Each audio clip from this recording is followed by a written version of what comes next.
E é com hoje a alegria imensa que eu te recebo e recebo um convidado mais que especial. Um convidado incrível.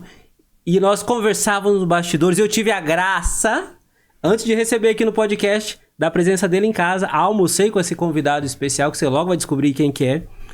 E com um sim para Deus, por que não dizer que movimentou dezenas, centenas e por que não até milhares, aonde que vai chegar esse podcast que nós vamos conversar hoje com o padre Luiz Felipe. Seja bem-vindo, padre, desde já a sua bênção. Olá, Matheus, olá, caros ouvintes também, Deus abençoe. Com grande alegria estamos aqui reunidos, neste podcast para falar sobre essa temática tão cara e tão preciosa a todos nós, que é o dom da vocação, né? Que todos nós temos aí a graça de um chamado e como o nosso sim, né, generoso para Deus, pode, seja qual for a vocação, pode atingir a muitos, né? E hoje também, né, sobre essa temática da adoção, família e vocação, pensarmos que todos nós podemos ser felizes, né? Então, para manifestar essa alegria e também partilharmos, conversarmos sobre isso, uma grande alegria, né, estarmos aqui reunidos. Alegria principalmente minha. A minha família vibrou lá em casa, a hora, né, as crianças, né, corre pra lá e corre pra cá. Pai, vai vir o padre em casa. Falei, vai, galerinha, vai vir. Ah, quem que é? É o padre Luiz Felipe? Falei, sim.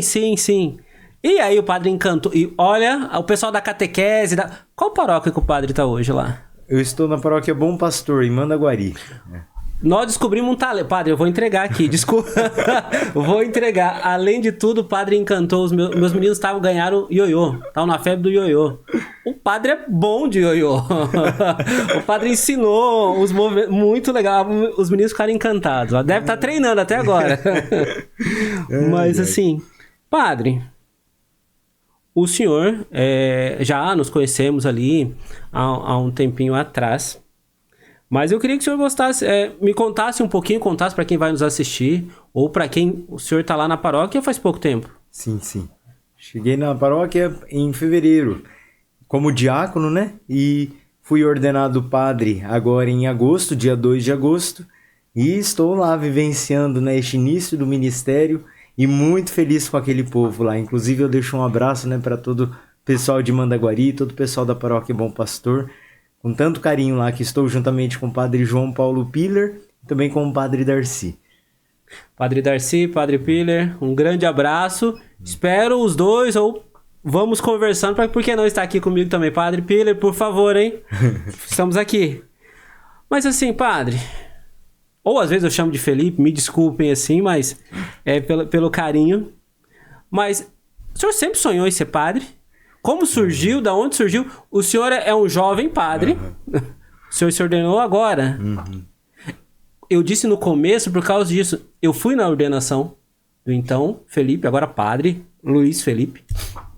E lá eu vi esse sim que movimentou as pessoas da organização, que a igreja inteira lotada, porque não centenas, eu não sei quantas pessoas estavam lá, mas assim, por causa do sim do senhor. E quando surgiu? Aonde começou? Da onde que veio esse querer ser, não, esse chamado de Deus para ser padre, para essa vocação? Aonde teve o início disso? Da onde surgiu essa vontade? Sempre teve? Olha, Matheus, é muito interessante ver que Deus nos chama também nos detalhes aí, né? Quando eu era pequeno, inclusive lá na paróquia, minha paróquia de origem, a paróquia Menino Jesus de Praga, em São Francisco Xavier, aqui em Maringá mesmo, e eu cresci ali na região, né? Meus pais moravam ali na rua Dr. Saulo Porto Firmão, e constantemente a gente ia lá na igreja, né? Então, meu pai tinha uma certa proximidade com o padre da época, que era o padre Tanaka, um japonês também, que veio do Japão em missão no Brasil para evangelizar, né, os japoneses que aqui estavam. E aí, assim, quando criança, a figura do padre um pouco me incomodava, mexia alguma coisa no coração, assim, né? Um dia específico, quando criança, eu na época estudava no Colégio São Francisco Xavier, ao lado da paróquia, o padre fez uma catequese sobre a Eucaristia. E aí aquilo para mim ficou tão marcante, que o padre falava com uma fé tão viva, assim, né? Sobre a presença real do Cristo no sacrário, né? E aquilo mexia comigo. Mas assim, eu não sabia dizer do que se tratava aquele sentimento. Era uma coisa que com certeza já era um início, né, de uma experiência. Hoje, com Deus, olhando né? lá para trás, né? Hoje, olhando lá para trás, agora eu consigo entender, né, um pouco. Eu me lembro algumas coisas na infância, algumas lembranças vagas que eu falava que queria ser padre. Minha avó e meu avô muito religiosos, eu passava o dia na casa deles, né, porque meus pais trabalhavam e eu ficava lá na casa deles. E eles falavam muito, assim, sobre Deus. Tinha uma Bíblia lá, ainda tem, né? Uma Bíblia toda ilustrada. Sim. A avó é viva ainda. A avó tem 95 anos e o vô já falecido. O vô faleceu em 2006. E aquilo, assim, foi semeando, né? E eu lembro algumas vezes na infância eu falando que eu queria ser padre. Mas depois eu cresci, veio a juventude, isso... Ficou... Adormeceu, né? Vieram outros sonhos, aquele sonho já de jovens, de adolescentes, né? Mas não a questão do sacerdócio tinha sido mas o senhor silenciado, sim, né? Mas o senhor pensava em ser o quê a mais? Olha, eu tive aquela fase da adolescência, da infância, que eu queria ser tudo, né? Os meus tios... De bombeiro a astronauta. Isso, basicamente. Os meus tios mexem ainda hoje, né, com agricultura, então era uma coisa que eu admirava, assim, né? Aí depois começou a vir os outros sonhos, né? Queria ser zootecnista, depois queria... Eu comecei a dar tiro pra tudo quanto é lado, na verdade, ali no ensino médio, né? Porque depois chegou uma fase que eu queria ser jornalista também, com essa questão da comunicação. Então, várias coisas foram brotando, mas nada aquilo que alimentava que eu achasse que me completava, né? Falar assim, olha, é isso, por isso que eu quero lutar, assim, né? E isso, assim, da fase dos 10 aos 15, 16 anos, né? Na verdade, acho que até os 18 anos eu vivi muito acho que muitos jovens também passam por isso, né? Essa fase do que eu vou fazer da minha vida, né? O que eu vou ser na hora que eu terminar o colégio e tudo mais. Só que aí, assim, aquele desejo lá no fundo ainda... Tava ali? Tava, mas eu não queria admitir, né? Eu fazia catequese, eu gostava muito da catequese. Gostava da catequese, assim, eu até ficava bravo com alguns amigos, né, meus que faziam catequese e que falavam, poxa, eu não vejo a hora de me crismar, né, pra, entre aspas, me formar, né, e sumir, né, parar com esse compromisso. E pra mim aquilo me incomodava muito, porque aquilo me fazia feliz, né? De fato. Eu me fazia muito feliz. Pra mim era encantador ver os jovens que davam também catequese, né, meus catequistas, na época que a gente chamava o período do pré-jovem, eram catequistas jovens, né? E a alegria deles me encantava, assim, né? E eu olhava pra eles e eu falava assim, poxa vida, quero ser feliz assim também, né? Então eu fui alimentando esse desejo de, depois da catequese, dar catequese também. Então, achei que esse foi um dos primeiros sinais de que eu queria permanecer ali na igreja, né? Mas a catequese, a infância... O senhor é muito jovem, desculpa a indiscrição, mas o senhor tá com quantos anos? Eu tô com 28 anos. 28 anos. 28 anos. Na adolescência e na juventude, o senhor sempre teve muita proximidade? Participava de grupo de jovens e tudo mais? Sim. Aí, terminando a catequese ali, que eu comecei a dar catequese, aí eu fui mergulhando. Porque daí eu comecei a participar do grupo de oração Fogo do Alto, no qual o Matheus também participou. Inclusive eu conheci o Matheus no grupo de oração Fogo do Alto, né? E aí lá tive essa mesma experiência. Eu olhava aqueles jovens tão felizes e algo brotava no meu coração assim, poxa, eu não vejo nenhum jovem no mundão aí, nenhum dos meus amigos, né, que estão saindo, enchendo a cara lá, eu não vejo ninguém assim feliz daquela forma, né? E aí aquilo começou a me encantar. Aí eu comecei a participar do grupo de oração, daí já estava daqui a pouco no grupo de serviço lá, né, na Perseverança, depois do grupo de serviço. E aí fui mergulhando de cara assim nas coisas da igreja, nas coisas de Deus mesmo. Né? Na fala que o senhor me fala, e eu escuto, e é visível ver, né, a graça, e a questão umas 3 vezes o senhor falou, a felicidade. Uhum. É correto eu dizer que o senhor, na vocação, por exemplo, eu também tive muita vontade, eu cheguei a mandar carta pro seminário, que eu queria ser padre. Talvez quem tá nos assistindo, um jovem, tá o pessoal da paróquia tá assistindo, não sei. Mas a minha vocação, eu entendi que talvez era muito mais um anseio para falar de Deus. Essa mesma alegria que o senhor vê, que a gente fazia enquanto jovem, né? Uhum. Mas a minha vocação foi uma vocação matrimonial. Família. Uhum. A vocação do senhor é sacerdotal, né? Mas assim... se encontrar na vocação, isso, eu tava com 18 anos, atirando pra todo lado. Não, mas me encontrei, é isso que eu quero pra minha vida inteira. Ali encontrou, pode dizer que se encontrou a felicidade? Sim, nós não teremos a felicidade plena aqui na Terra, né? Isso pra nós é muito claro, né? Que a felicidade eterna vai ser no céu. Mas o modo de nós chegarmos, né, no céu felizes, né? Porque daí nós também não estamos condenados eternamente aqui na Terra a sermos infelizes. Então, Deus tem um plano, um projeto para cada um de nós, né? E uma missão. Se tem vida, tem missão. Quem está assistindo este podcast está vivo, está diante de uma tela, nos escutando, está nos escutando, né? Então, se há vida, há uma missão. E se há missão, há um propósito. Nossa. E este propósito de Deus para nós vai ser sempre. Deus sempre vai querer a nossa felicidade. Não que não teremos momentos infelizes, de tristezas, né? Isso é humano, nós temos momentos de dificuldades. Mas a vocação é o meio que nós nos entregamos a Deus e Deus permite que mesmo diante das dificuldades, mesmo diante das cruzes, né, que vão aparecendo na nossa vida, nós permanecemos, né, naquela serena paz, tendo em vista aquela felicidade eterna. Então, a vocação, seja matrimonial, seja religiosa, seja leiga, né, alguém que não se case, decide também, né, vivenciar numa doação para a igreja e uma doação total para o outro, né, também é uma vocação. Então, cada um aceitando e correspondendo ao projeto de Deus pode ser feliz. Todos podem ser felizes, né? Mas nós temos que sempre olhar qual é o chamado de Deus para a vida mesmo, né?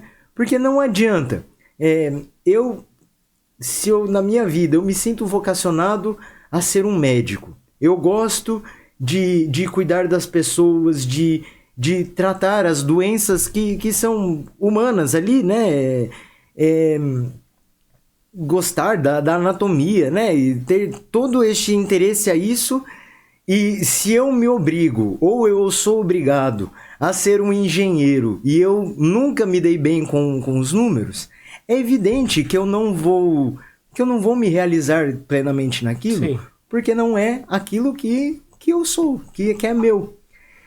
A vocação, da mesma forma, nós também podemos comparar um pouco a isso, porque Deus ele tem para cada um de nós um plano, né? Um plano de felicidade, um plano de salvação. E aí não é para nos salvarmos sozinhos, não é para nós sermos felizes sozinhos. E aí que você disse, né? Toda vocação ela tem também uma doação e um reflexo Sim. para os outros. Então, se eu a vida toda, né, quis ser padre e por algum momento, né, eu não correspondi a essa vocação e me casei, vamos supor, e eu não tomei a decisão de ir para o seminário e não fiz o processo vocacional, Deus ele nunca vai nos condenar eternamente em felicidade. Deus, na sua providência, ele tem os meios para que aquela pessoa seja também feliz, né? Mas, assim, o modo do qual eu me realizaria mais seria... Atendendo à vocação. Atendendo à vocação, a corresponder. Eu falei isso do sacerdócio, mas da mesma forma do matrimônio. Se... tanto é, né, que uma vocação também seria muito frustrante, né? Alguém que quisesse casar e é obrigado a ir para o seminário, é obrigado a fazer uma formação. Nós passamos 8 anos, né, de formação no seminário para ir ser ordenado, né? Para ser ordenado, para dar o sim definitivo para a vida toda, né? Seria muito frustrante, né? Se fosse contra a nossa vontade. Então, a vontade de Deus e a nossa vontade é um casamento perfeito, né? E aí tem como consequência a felicidade, a realização. A realização. Padre, é que o senhor me fala, o senhor teve 8 anos para escolha. 8 anos. De estudo, de procura, e vamos ver, é isso ou não. O senhor lidou com pessoas, aprendeu, correu. Mas quando eu paro e penso, é que a gente está falando do natural, da minha escolha, e também de um sobrenatural, da fé, de Deus que moldou tudo isso, que fez tudo. Quando o senhor realmente decidiu essa vocação, apareceu uma luz do céu que iluminou, clareou tudo, o senhor levitou, a imagem começou... Eu não... Claro que a gente sente. Claro que a gente tem experiências grandiosíssimas de Deus. Depois, se o senhor quiser me contar algum testemunho também, estou muito meio aberto, gosto de história. Mas como é que foi? Mateus, olha, eu estava naquela fase dos meus 16, né? 16 para 17 anos. Na época eu estava fazendo... eu fiz, né, o curso técnico de eletromecânica no Senai, porque era dessas opções, né? No ensino médio foi ofertado tudo, né? Era vou fazer. Um sistema do governo. Eu falei, eu vou fazer porque alguma coisa tem que estar garantida aí depois desse ensino médio, né? Então eu estava no meio dessa dúvida, assim, apaixonadaço por uma moça também, assim, né? O senhor namorou? Namorei. Olha. E aí, assim, eu pensava... Nessa época, pra mim, eu estava convicto, né? Não, mesmo na época eu já estava no grupo de oração ali, pra mim eu falei, não, minha vocação é o matrimônio, né? Não queria tocar nessa coisa de ser padre, não, né? Um grande chacoalhão foi a Jornada Mundial da Juventude, em 2013, onde o Papa Francisco veio para o Brasil, lá no Rio de Janeiro, né? E aí começou aquela organização na paróquia, a molecada se organizando, o padre Reginaldo Teruel também na época se organizando, tudo, movimentando a molecada para ir para a jornada. Eu nem sabia o que era essa jornada, eu falei, eu quero ir, tá todo mundo indo, né? Vamos lá fazer essa experiência. Ó Deus fisgando ali. Oi, desculpa. Mateus, na missa de abertura, foi o cardeal Dom Arani que presidiu, eu não sei o que acontecia, assim. Tava com tudo aquilo no coração, né? Aquelas dúvidas, o que eu vou fazer profissionalmente, para onde que eu vou, né? O que eu vou fazer da minha vida. Eu olhava para os padres e olhava para os religiosos. Eu lembro que tinha uma meia dúzia ali de irmãos franciscanos, né? Com o hábito. Eu olhava para eles e me dava vontade de chorar. E eu chorava e chorava. E junto caía, para quem esteve lá, né? Na missa de abertura tava uma chuva bem fininha, assim, todo mundo com capa de chuva, tudo aquele... Um frio, né? No Rio de Janeiro todo mundo vai preparado para o calor, né? Todo mundo naquele frio. E eu chorava, e eu sentia uma coisa assim no coração que eu não sabia dizer o que era. Porque aquilo me incomodava de tal forma, olhar os religiosos, né? Os consagrados, e aquilo para mim me incomodava muito, né? E, enfim, vivenciei a jornada, né? E vivenciando aquela experiência. E naquela experiência, começou, eu ao enxergar os padres, os religiosos, aquele desejo de criança, aquela mesma sensação, manifestou, né? Aquela mesma sensação de quando lá, daquela catequese, da Eucaristia, eu falava, poxa, é Deus, né? Ele tá me chamando para alguma coisa, eu não sei aonde, né? Se é para o matrimônio, se é para a vida religiosa. Ali eu já acendeu um alerta, assim, né? E daí depois, aí a história continua. depois da jornada, tive a experiência do namoro ainda. E aí nós namoramos cerca de 1 ano, quase 2 anos ali. Mas durante o namoro, aquele desejo, aquela coisa diferente, estava lá no coração e eu não conseguia externalizar, eu não conseguia falar aquilo assim, né? Dois amores em conflito ali. Isso, justamente.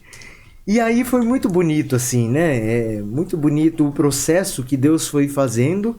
E aí eu estava cada vez mais encantado com as coisas de Deus, cada vez mais imerso nas coisas na paróquia, né?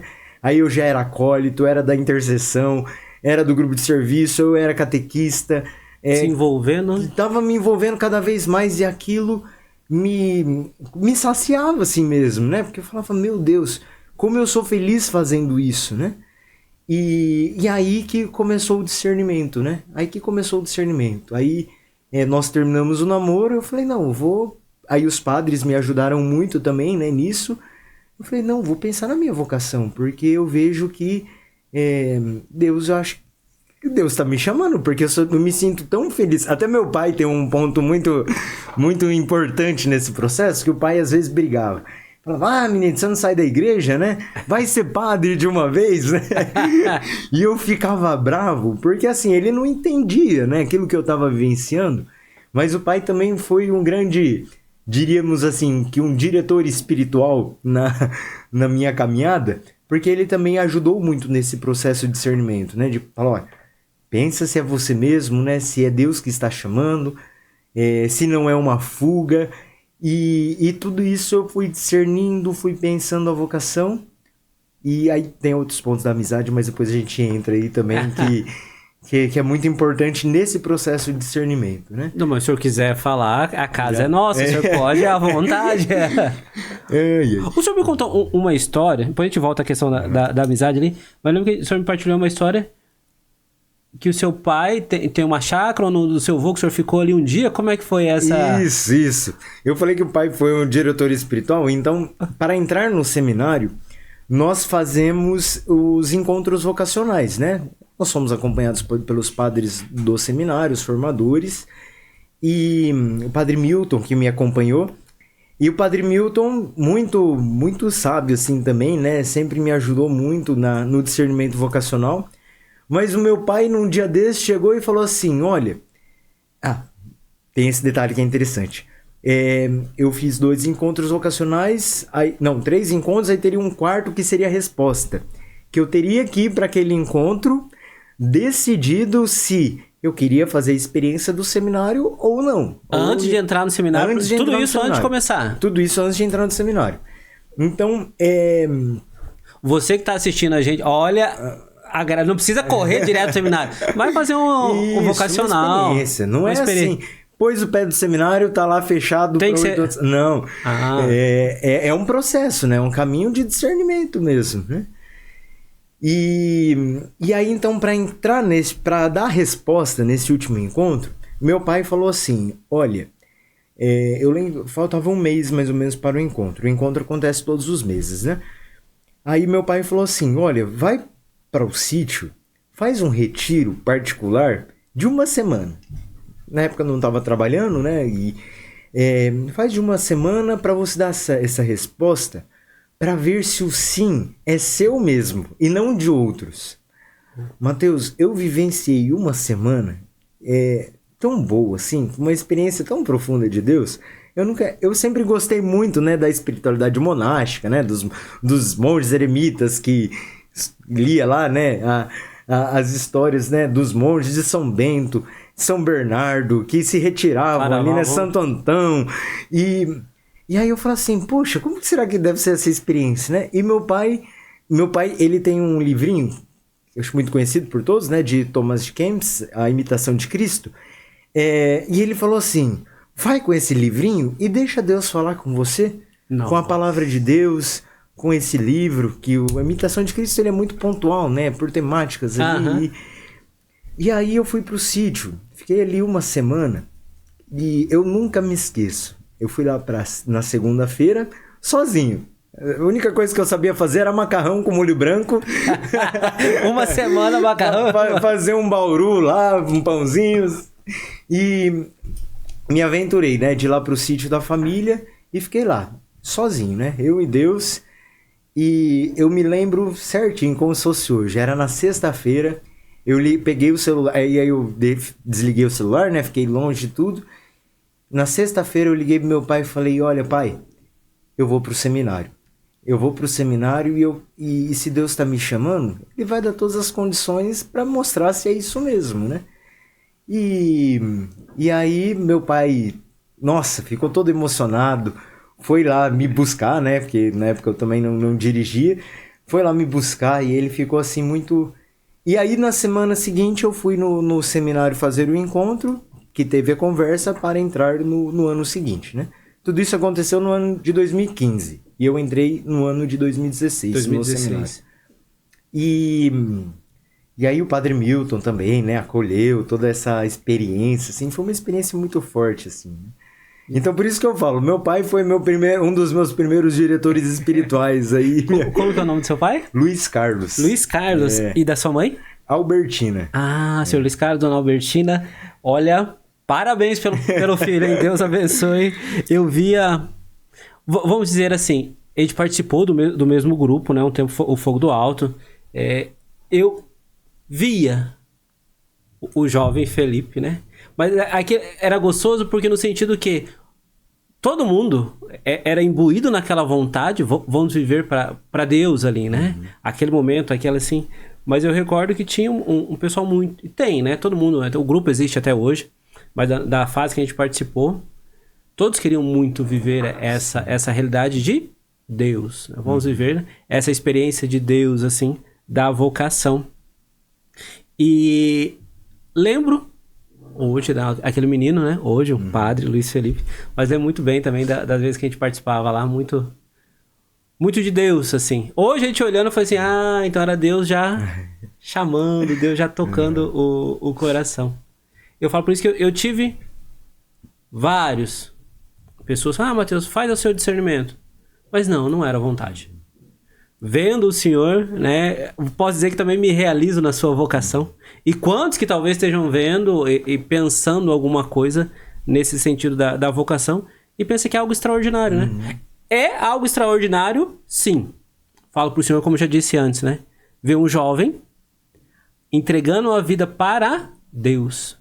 Se isso não é um sinal que Deus existe, o seu sim para mim, como eu olhei aquela igreja cheia, todo mundo, esse homem movimentando tudo aquilo, me fez remeter a um sim de Nossa Senhora, principalmente ao sim de Jesus na cruz, a morrer na cruz, se entregar por todos nós. E quando eu olho para a sua vocação, me fez me relembra a força que o Senhor tem no sim, né? Uma historinha rápida, a minha mãe com câncer, e toda vez eu lembro, eu tenho uma imensa gratidão à minha irmã que cuidou da minha mãe, que cuidou do meu pai, todos os momentos. Mas eu pude passar um mês com a minha mãe minha mãe virou pra mim, né, mineira, filho, minha mãe já com sonda pra respirar, tudo mais. Filho, senta aí. Aí deitei sentei, ela deitada na cama já, eu sentei no chão. Aí eu falei pra ela, mãe, vamos conversar? Olha, aconteceu isso, obrigado pela senhora. Não precisa agradecer não, mãe, eu tenho que agradecer pela adoção, a senhora me quis e tal. Aí ela parou, olhou pra mim, filho, você é de igreja, né? Pô, mãe, a senhora que me ensinou, né? Então a gente participa. Tá. Aí respirava com dificuldade. Filho, deixa eu perguntar um negócio pra você. Falei, mãe, pergunta, tô aqui pra isso. O céu existe? Eu falei, olha, mãe, daquilo que a senhora me ensinou, a diferença da mãe ou de um pai, daquilo que a senhora me ensinou me levou a ter todas as experiências.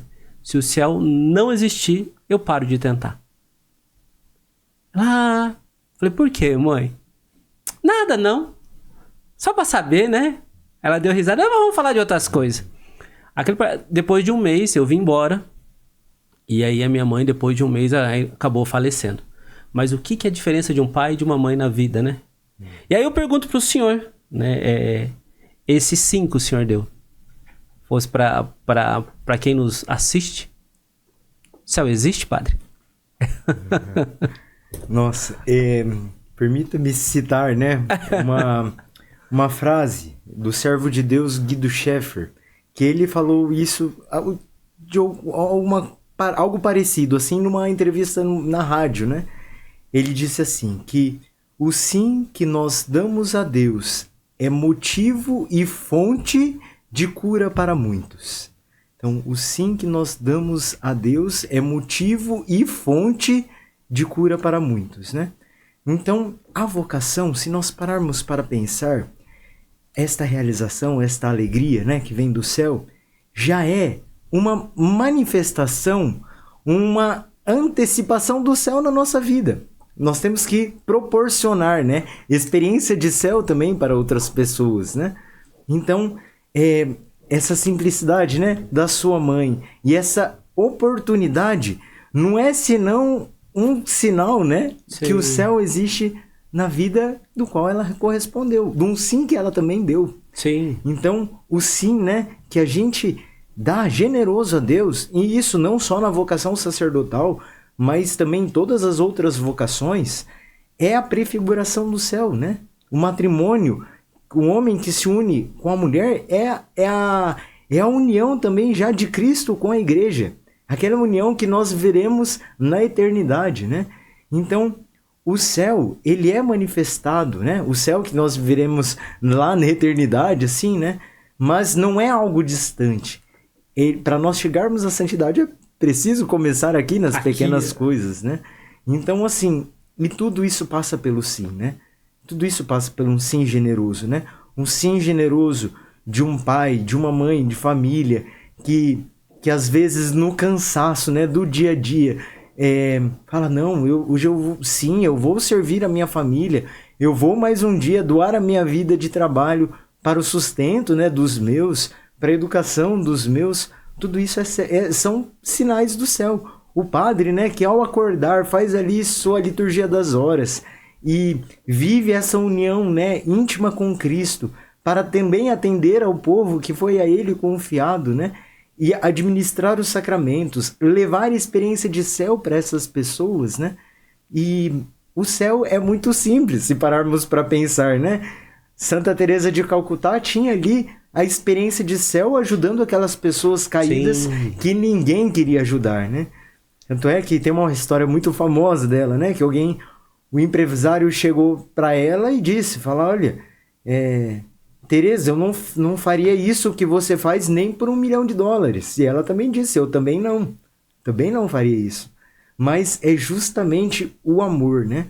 O amor que move. Então, o amor deve ser o movimento de todas as vocações, né? Deve ser o princípio e o fim de todas as nossas ações no nosso dia a dia, para chegarmos à finalidade daquilo que Deus tem para nós e o que Deus quer para nós, né?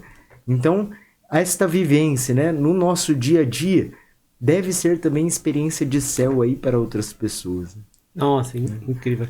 O senhor falou uma palavra aqui, eu até anotei, fiz questão de anotar. Fonte de cura para nós, né? Uma decisão, tudo mais. Mas como a gente vem falando ali da vocação, tá? É visível que o senhor, né? É claro, tudo aquilo de Deus. É um sacerdote, é uma pessoa separada para Deus. Depois só me explica, que o senhor comentou lá em casa. Aquilo que o senhor fez com as crianças lá, foi muito mais que uma pregação, né? Nossa, padre pode... O Vitor é encantado, o Gustavo ficou encantado. Tanto é que eles foram até lá no portão com o ioiô e aprenderam e já demonstrando que sabia fazer, né? Padre, aprendi. O senhor evangelizou as crianças. Foi Francisco que falou, se possível a gente... mas não deu pra pregar, não deu pra falar. Não, mas a gente fez com as nossas ações. Se possível a gente prega, né? Fala alguma coisa. Mas com certeza o senhor fez. E claro, né? Uma fonte de cura, assim, às vezes para não tão bons testemunhos. Mais pro pai e pra mãe, para todo mundo. Mas... na vocação... Hoje o senhor veja que é essa felicidade que transborda, né? Pensando pro casal, vou entrar no mérito aí, a questão de família. E aí a gente conversava antes bem isso também. Tio, mas você traz um padre? Sim. Mas o padre nasceu da vocação de uma família. Sim. O senhor falou do exemplo do seu pai, muito bem dado.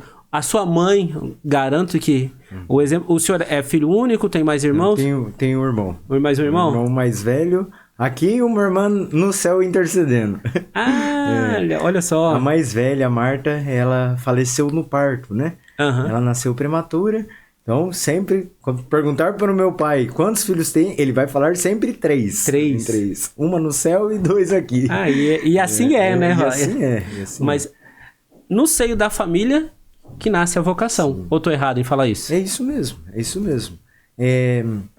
Lógico que Deus tem seus meios, né? E cada vocação, ela é única e repetível, né? Eu conto minha história aqui, ninguém vai ter uma história, pode até ter alguma coisa parecida, aqui também teve uma experiência da jornada, mas cada um é único. Deus fala na pessoalidade e do jeito que nós somos, né? Deus, ele não gosta de caricaturas, né? E de máscaras. Ele conhece, né? Quem nós somos de fato.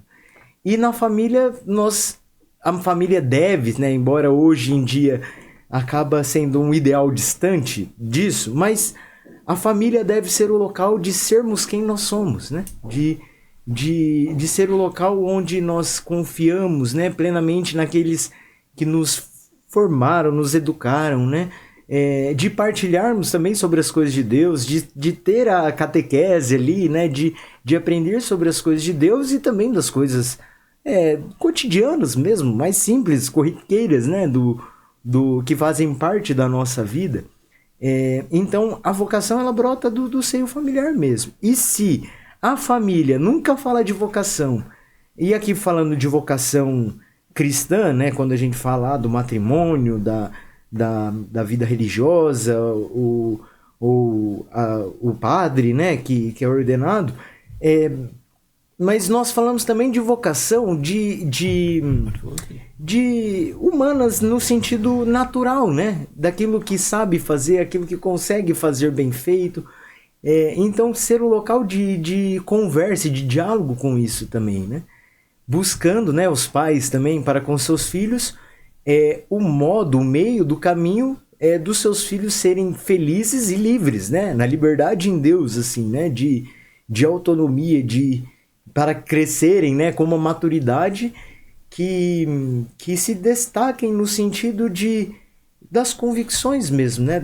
De saber muito claro, né? O que é bom ou mal, o que é prejudicial à alma, né? À pessoa humana. De ter esse discernimento deve começar em casa, né? Toda esta análise, esse cuidado, né? Isso é muito importante, assim, né? Por isso que a vocação, ela brota de casa. Mas Deus tem muitos seus caminhos, né? Não precisa ter uma família perfeita para brotar uma vocação, né? Aliás, família perfeita é difícil, né? Só a família de Nazaré mesmo que aqui está, né? Todas as famílias têm as suas problemáticas. Então, a vocação, ela é no meio natural, mas também um caráter sobrenatural que acompanha, né? Seja qual for a vocação. Né? Qual for a vocação. Embora nem todos tenham muito a consciência disso e vivenciem isso, né? Mas um homem que se une a uma mulher numa celebração, num matrimônio, diante de um ministro da igreja, ali está acontecendo algo sobrenatural, uma concretização de uma vocação, né? De ser uma só alma, um só corpo, né? Que Deus uniu. Então,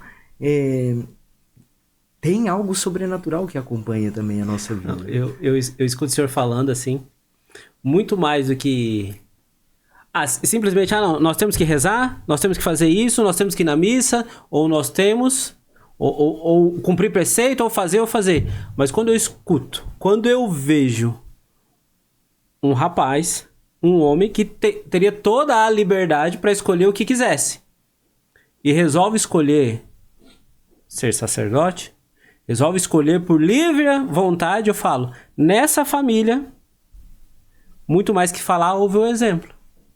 Garanto que... Não que seja perfeito. Igual falou, não, ninguém é perfeito. Mas em casa também, de vez em quando, o senhor vai lá em casa, hoje tá todo mundo lindo, perfeito, as crianças arrumadas, mais tranquilo, a área lavada. O senhor chegava 45 minutos antes lá, tava um tumulto, uma correria, tudo mais. Não existe uma família 100%. muito bem dito, Jesus, Maria e José, aí sim. Bom, mas o que eu falo, pelo menos a vontade do céu, pelo menos aquele anseio em querer dar certo, garanto que o seu pai e sua mãe teve essa vivência de fé. Sim. Mas, pensando na família, também é uma missão de Deus dada, né? Também. Eu vou ser família, eu quero ser família, eu quero... Hoje, olhando, eu vejo... Eu trato com muito carinho a minha vocação matrimonial também como uma missão. Eu falo que eu luto pelo meu casamento, eu busco pelo meu casamento, eu quero ter essa missão da minha família. Não, Deus me deu 4 filhos até hoje, então eu vou buscar. Deus vai dar filhos espirituais para o Senhor, a paróquia do Senhor, fazendo... Essa é a missão. Mas, às vezes... E aí eu quero puxar para a família, padre. Na figura do sacerdote, na figura do padre. Porque, às vezes, quantas famílias sofrem pensando que a infertilidade ou a falta dos filhos... E aí penso, por isso que eu quis trazer o senhor hoje aqui na questão da vocação também, se o senhor pudesse nos dar uma palavra, a questão do... O que a igreja pensa sobre... Claro, a família é a base, mas a adoção. Mas, a falta dos filhos, Deus está me punindo para não ter filhos. A adoção é o último recurso. Vejo muitos casais. A adoção é o último recurso. E não, e aí a gente conversar um pouquinho sobre isso, que eu vejo muita a graça de São José que tem adotado. Uma moça lá de Curitiba deu um exemplo incrível, a Carol. Moisés foi um exemplo de adoção e fez o que fez para o povo. Mas a família em si, bem estruturada, gera fruto. O homem e a mulher, no sentido da adoção. O que a igreja fala, não sei se o senhor podia só a gente conversar um pouquinho rapidamente sobre essa situação, porque o tempo vai nos correndo. E eu entendo a adoção também como uma missão que Deus dá. Talvez eu estou protelando, né? O senhor mesmo falou ali, aquela coisa que fica, mas eu tenho medo. Mas está plantado a ideia ali. O que o senhor, a gente podia traçar essa linha ali? Sim, então, primeiro ponto, né? Antigamente tinha aquele ideal de que a santidade era só para os religiosos, para os padres, né? É um ideal muito distante de ser alcançado. E hoje nós temos vários outros exemplos de santidade mesmo na vida matrimonial e nessa entrega. Então, primeiro ponto, todos nós somos chamados a vivenciar e buscarmos juntos a santidade. Uma das promessas do matrimônio é a abertura, né, da vida, né, e também a estar dispostos, né, a educar todos os filhos que Deus confiar, né? Então, mas pode ser que por algum motivo, né, ou biológico, uma coisa que não tenha graça de filhos. E a adoção não pode ser o último recurso, assim, né? Não pode ser a última saída, digamos assim. Mas poderíamos mudar, né, esta concepção de como um plano B ou C para alguns, né? Para um plano de amor, né? Um plano de amor. Olhar que há pessoas, né, sedentas, pessoas necessitadas, que estão esperando, né, este amor, estão esperando o amor de um pai, de uma mãe, e esta sede de uma pessoa pode também saciar a sede de um pai, de uma mãe que também está querendo um filho, né? Está sofrendo porque não consegue, ou algum motivo não consegue ele ter filhos, né? Então, a adoção não pode ser vista como um plano secundário, sim, mas temos que incentivar a isso para ser algo muito natural mesmo, assim, né? E você mesmo disse, e você é exemplo disso, né? Que é mito, né? As coisas de que, não vou adotar porque dá trabalho, porque não vai dar certo. Muitas vezes as pessoas vão num caminho negativo, né? Mas nós temos que ver que toda vocação ela tem que ir para um plano positivo, né?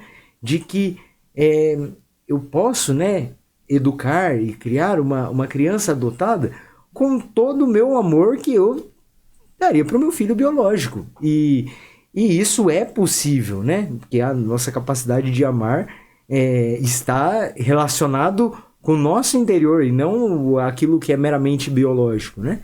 Então, a adoção deve ser algo que deve ser conscientizado e que pode ser também uma missão de santificação, né? De santificação para a família que Deus confia a cada um. Então, ter essa sensibilidade, né? Eu acho bonito, lindo, e logo mais virão, né, famílias que trarão esses testemunhos assim, né, de adoção. Eu acho lindo mesmo quando se dispõem, estão abertos, e mesmo que às vezes já têm filhos, né, biológicos, e adotam, né, e vivem isso como uma missão mesmo, assim, né? Com certeza, estes, assim, tem muitos testemunhos, né, a mais, assim. Então, a família deve ser sempre este local, este seio onde brota, né, a vocação. Então, todos somos capazes de felicidade, né? Todos somos. Mesmo cada um com a sua história, né? Histórias de abandono, histórias de rejeição. Ninguém está condenado à infelicidade para o resto da vida, né? Mas Deus tem um plano de amor para todos, né? Para todos mesmo. Basta abrir e escancarar o coração aí, né? O senhor falando isso me lembra uma passagem. Eu lembro o que mais me chocava, assim, quando eu fiz a minha experiência, o senhor falando isso. Que eu sempre, ninguém foi parecido, nunca tive ninguém parecido comigo, na realidade, né? Na minha família. Mas foi muito amado. Assim, a diferença na genética, o amor superou. E superou em muito. Mas é por isso que quando a gente fazia aquela primeira experiência de oração, né? Que fala primeiro anúncio, lá no Mato Grosso a gente falava experiência de oração. Quando foi falar desse amor do Pai, né? O Deus que nos ama. Deus existe. Falei, meu Deus, Deus me quis. E quando o senhor fala do amor, me lembrava muito, muito, muito. E aí me vinha, aquecia o coração no sentido que o amor não é muito mais que um sentimento. É uma decisão. Eu acho que Deus amou o Senhor imensamente, que foi capaz de transformar a vida desse jovem para que eu olhe um sacerdote aqui na minha frente e sinta essa presença de Deus, essa felicidade, que com certeza vem do céu, que é cravado. Eu esqueci de perguntar para o senhor o lema da sua ordenação, perdão. O lema da minha ordenação é de João 13:1. Tendo amado os seus que estavam no mundo, amou-os até o fim. Bem lembrado neste momento. E esse amor o senhor transborda. Esse amor o senhor pode ter absoluta certeza que me atinge. E com certeza atinge a todos. Mas o amor é muito mais que um sentimento, né, padre? Muito mais. É uma decisão. Eu escolho todo dia amar. Nessa situação. E aí eu vejo que para a família é isso. O pai do senhor transbordou no senhor. O senhor transborda. O senhor falou que vai fazer um casamento posteriormente, depois, sim, né? Logo mais. Mas eu queria bem isso para nós. E já o tempo vai indo. Eu sei que o senhor... Foi difícil pegar uma data, né? Marcar com o senhor. Mas dessa experiência com Deus, do que o céu existe, do que nós estamos aqui, né? Conversando, mas com certeza o espiritual, a graça de Deus nos alcança. Com certeza. O que o senhor falaria para nós enquanto um jovem, que hoje padre, que talvez uma pessoa que esteja sofrendo nessa ânsia, poxa, a minha hora não chegou, ou eu não encontrei a minha vocação. Minha vocação no sentido que em ser família, em aceitar a adoção, ou para aquele jovem também que tá naquela que o senhor estava. O que eu vou ser da minha vida? Eu tô perdido, mas eu tô com esse incômodo na espera desse amor. Eu acho que duas coisas. Primeiro, fugir do desespero. O desespero não nos leva a lugar nenhum. E o desespero também mata o nosso amor, né? Porque, como você mesmo disse, o amor é uma decisão. Então, eu decido amar. Um homem que se entrega a uma mulher, ele vai amar, que é muito mais aquilo que é um sentimento. Vai sumir a fase do sentimento, a fase da paixão, a fase das emoções. Mas também me deparei já recentemente, né? Vários casais que, acamado há muito tempo, já em estado talvez vegetativo, mas a pessoa escolhe amar. Ela decide, eu escolhi. E o amor vai ser sacrifício também. As pessoas muitas vezes não pensam nisso, que o amor ele também é sacrifício, é essa doação.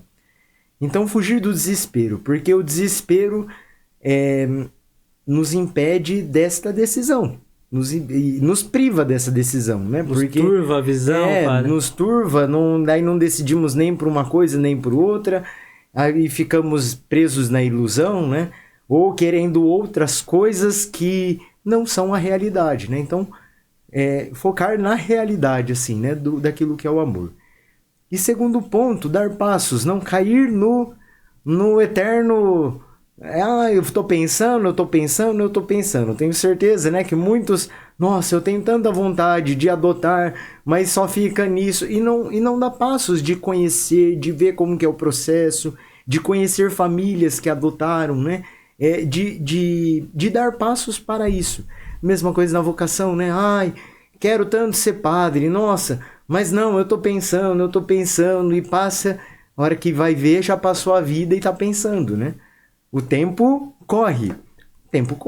E se nós, na nossa vida, tanto para o matrimônio, quanto para a vocação religiosa, presbiteral, se nós não dermos sim, nós não dermos passos, o tempo vai passar. E talvez aquela oportunidade, a graça, ela vai passar também, né?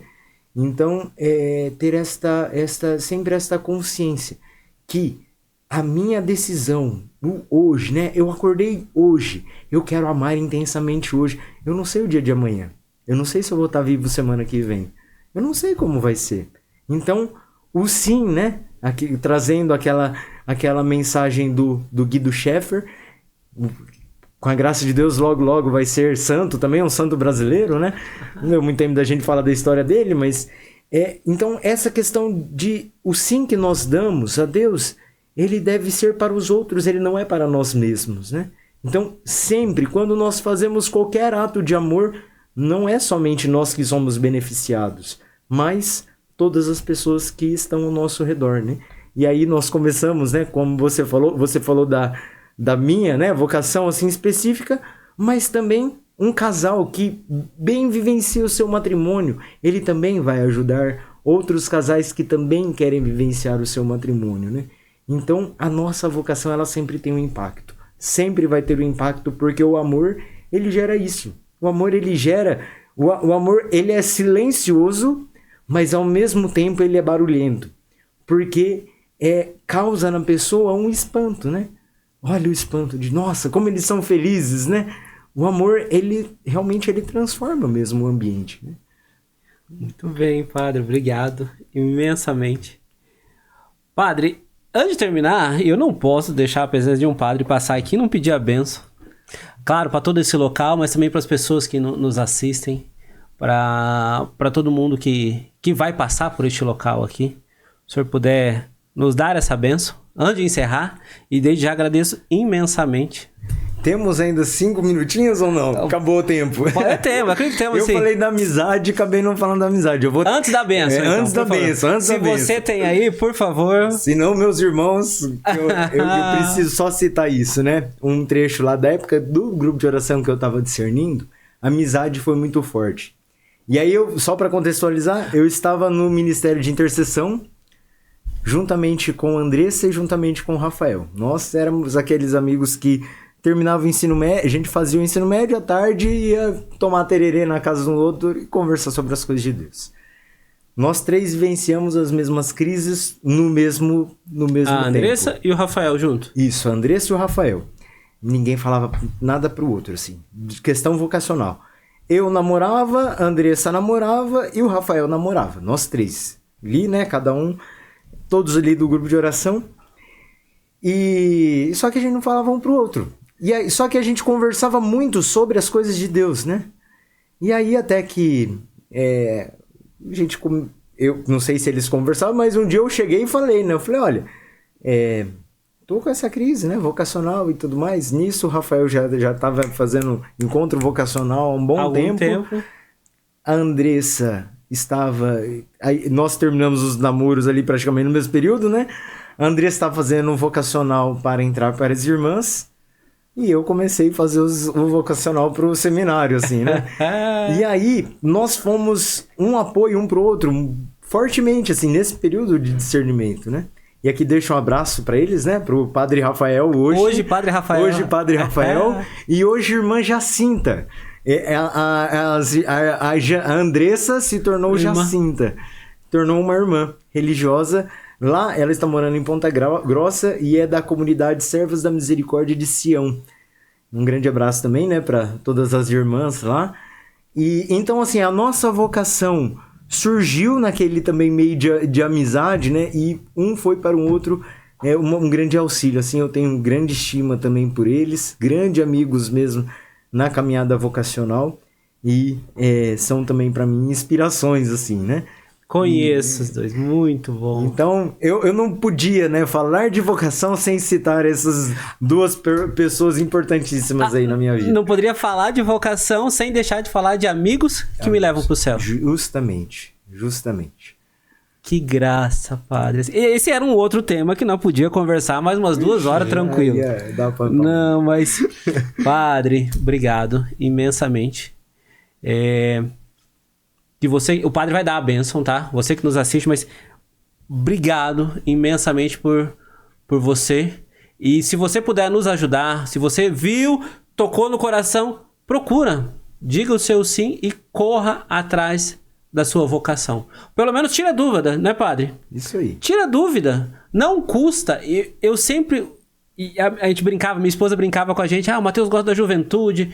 O que me impacta na juventude é essa falsa modéstia. Não, eu quero e vai fazer. Eu te proponho, me propuseram isso há anos atrás. Você não precisa dar a tua vida inteira para Deus. Dá 1 ano para Deus que Deus vai transformar todo o resto. 1 ano a partir de hoje. Olha, eu vi o padre Luiz Felipe, ele falou de vocação. A partir de hoje, eu vou buscar. Marca lá no caderninho. Hoje eu vou buscar. Daqui a 1 ano, vou entregar, vou participar de grupo de oração, vou ter missa diária, se entrega por 1 ano. E deixa Deus matar essa vontade no seu coração, se é a vocação matrimonial, se é para você ser um bom médico, um excelente engenheiro, um enfermeiro, não sei qual, um professor de história, muito bem formado, eu não sei. Mas dá esse 1 ano para Deus.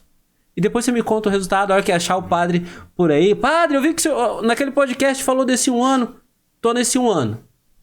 E se prepara que nós vamos receber a bênção, terminar esse podcast maravilhosamente, bem abençoado. Padre, muito obrigado, Deus abençoe. Amém. Obrigado, Matheus, aí pelo convite, né? E que Deus continue abençoando aí todo este projeto. Amém. O Senhor esteja convosco. Ele está no meio de nós.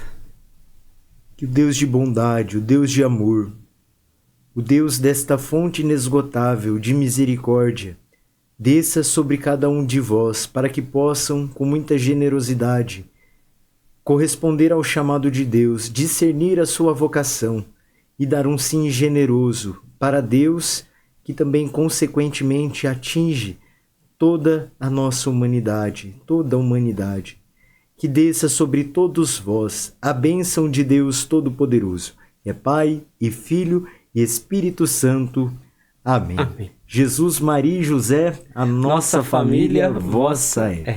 Deus abençoe a todos. Muito obrigado. Obrigado. E dessa maneira a gente termina. Forte abraço.